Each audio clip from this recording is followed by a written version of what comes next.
Very well, very well. Nice to be back in Europe on the continent and closer to all the summer that's ahead of us. Yeah, well, I came through lasers and did a few laser worlds. I was always a little bit big in the laser, and then in 1997, I started sailing the fin, or in December 1997, so more like 1998, and because Australia had the Olympics coming up in Sydney, so I was very lucky because it's a cheap campaign when you have the Olympics in your country, because people come to you. So in my family house, my mother and father and sister would have Mateus Kaznirovic staying with us, Freddie Loof, Sebastian Godfroyd, their coaches, and they stayed in my family house, and I'd learn how to sail fin, and we'd all train together, and everyone coming to Sydney. So it was a nice way to get into the class for an Australian guy without spending a lot of money, because it's quite affordable having the Olympics in your own town. So I was quite lucky to have that opportunity to be able to sail from home with all the best guys. Yeah, and I kept sailing fin from then.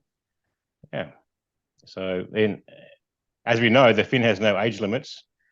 So once you finish your Olympic program, etc., after China Olympics, I wasn't sailing fin so much, but as an older fin sailor, I borrowed a mate's boat at a Master Worlds and had a fantastic time.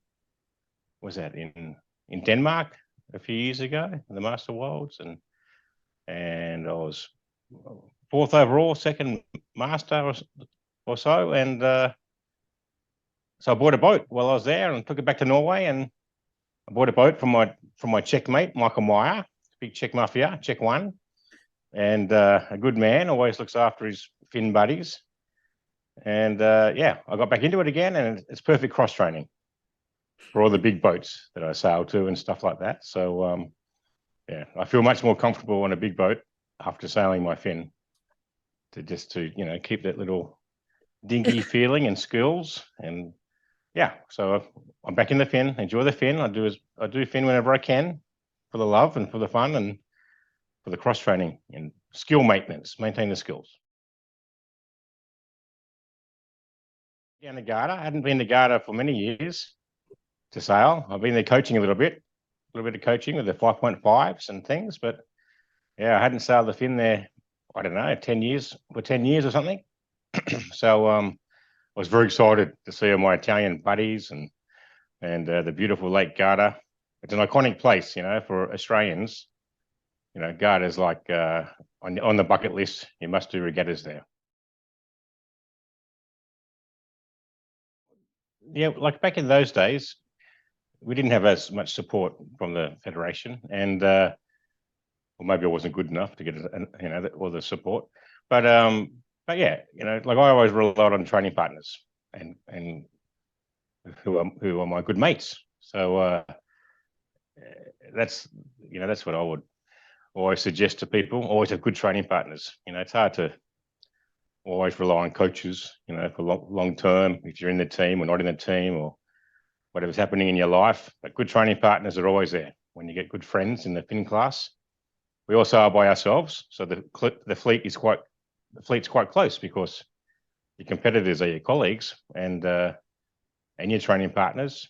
So I'd always hook up with a few with the Belge, Sebastian Godfroyd, Christoph Berger, Ian Percy, these guys, and we'd always would have a little training periods here and there and prepare for regattas, and they'd come to Australia and stay with me, and I'd stay with them in Europe, and that's how we sort of campaigned over those years. We had coaches too, but coaches were changing a lot back in those days with the Australian Federation. But they were very helpful, of course. Coaches were fantastic, but training partners, always relied on good relationships with your training partners to keep the skills and to progress and get better. Secret trick. What's my secret trick? Well, I wish I had a secret trick, but I think the other guys that used to smash me had all the secret tricks. I was just trying to keep up with them, back in the early days. Yeah. So I think the secret trick is really for me is to mix it up, sail different boats and sail yachts. Like the sport of sailing is so wide that there's no age limits really. You sail bigger boats, you can sail J class yachts and the seniors tour and America's Cups and these sort of things when I was younger and Volvo races. But by sailing the big boats, it's a bit like if there were no age limits in soccer. Like you get to sail with your heroes. Like on Rambler and Blackjack, these sort of boats, you sail with Brad Butterworths and Simon Daubeny. It's like someone playing soccer with Ronaldo.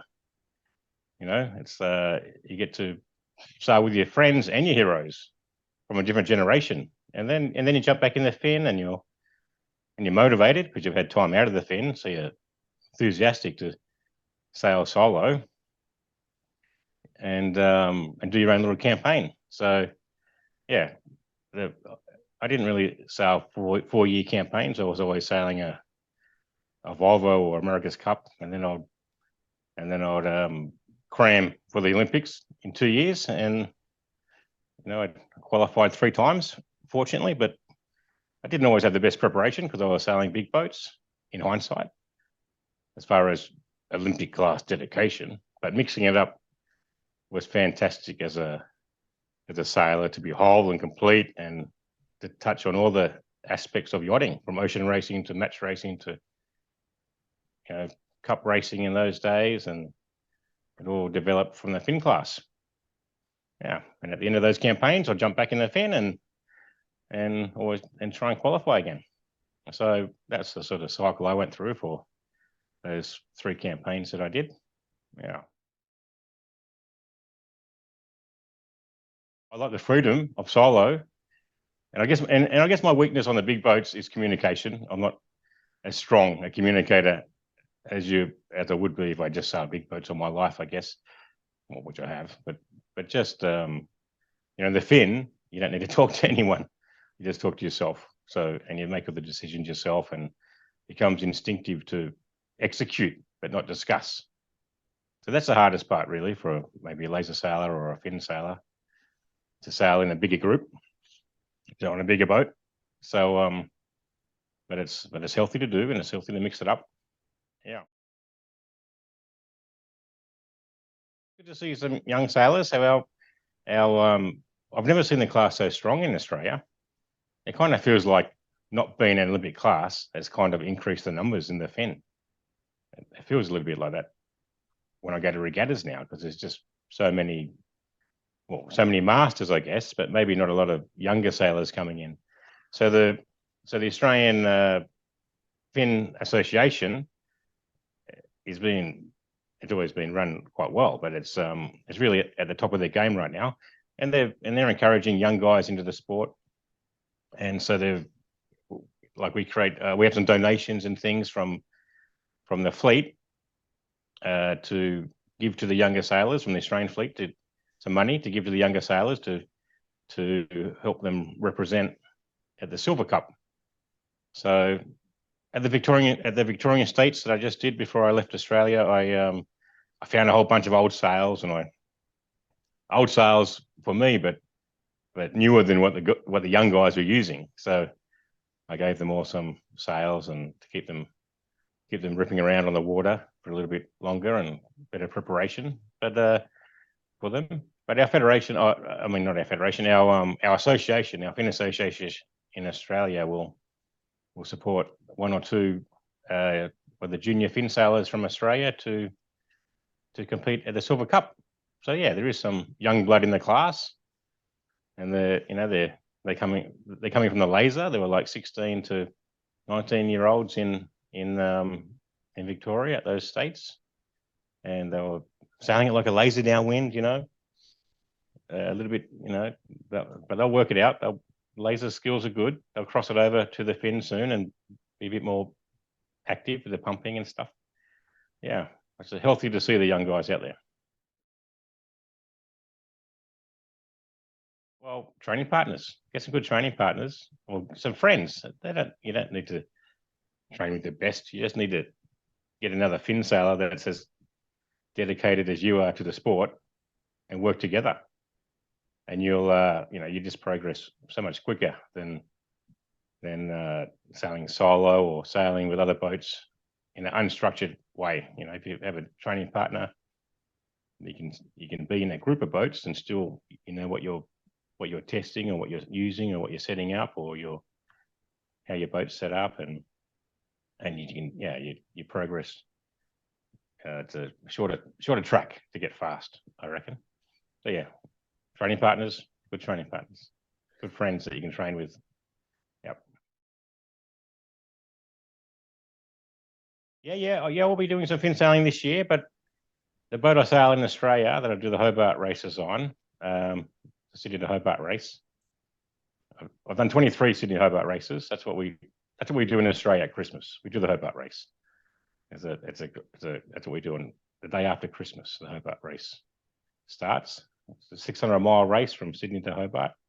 So Blackjack's coming to Europe this year, so I'll be a little bit busy with Blackjack, and I do the safety, on-water safety for Sail GP, and one of those bucket list races. I must do the Transpac race this year because I need to tick that one off. So I'll probably do a bit less fin, but I'll do whatever fits in, whatever I can. I sail the fin for the love. And there's a lot of events up here in Norway, actually, in July and August. If anyone's interested in coming up to Norway, it's not always this cold. Yeah, so we have the Nordic Championships and the Danish Championships and the Finn Championships, the Finland Championships, and the Norwegian Championships, all within like a 1 month period. And they're sort of 2 or 3 day regattas, championships. And of course, I'll be trying to get to Ghana if I can for any fin event I can find that fits into the schedule. Oh, well, I think they'll be kind of light air regattas. And I've sailed Europeans in Hungary before. It's a beautiful place to go for a yacht.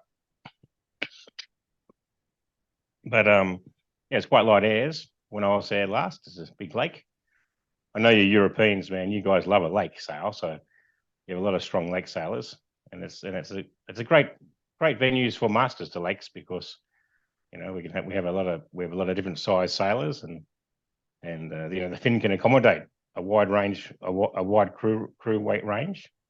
So it's it's healthy for the big guys to take on the lake sailing. So you can always, you need to be able to put a regatta together in a range of conditions, and you're always racing against good lake sailors. Wherever you go, there's always some local guy that specializes in his lake, and and for a bigger guy, places like Garda and stuff are a bit easier to, just stay at the front of the fleet because we're a bit bigger and heavier. But I think Hungary will be a bit soft, a bit lightish, and Cavella also seems quite light sea breezes kind of thing. And beautiful. But I guess you need to always be prepared for a range of conditions, and all these venues can still have a range of conditions. But yeah, I won't be able to do those regattas this year, but I've got my eye on Punta Ala next year, and the Worlds before, and that seems to fit into their schedule quite well. Looking ahead at 2024, yeah. But I'll still be in the fin. I'm just not sure how many regattas I can do this year. Friendship. Yeah, I have a friends for life from sailing. I still sail against the same guys I sailed against in 1997, and we stayed at each other's houses. We know each other's parents and wives, and now these days there were old fin sailors, children, and yeah, it's just a big, beautiful sailing friendship from around the world. Yeah, we get a little bit grey hair and stuff, but as we know, there's no age limit in the fin, so we'll be doing it for a long time. Well, thank you very much. Yeah, nice to have a chat to the to our fin chief here, and I'll be sailing up here in Norway in about 2 weeks, I reckon. I saw a little bit of ice out on the fjord this morning, and now we have 12 there. So fin class is growing in Australia, and fin class is growing in Norway. And yeah, look forward to seeing all our Italian and international friends at more fin regattas in the future.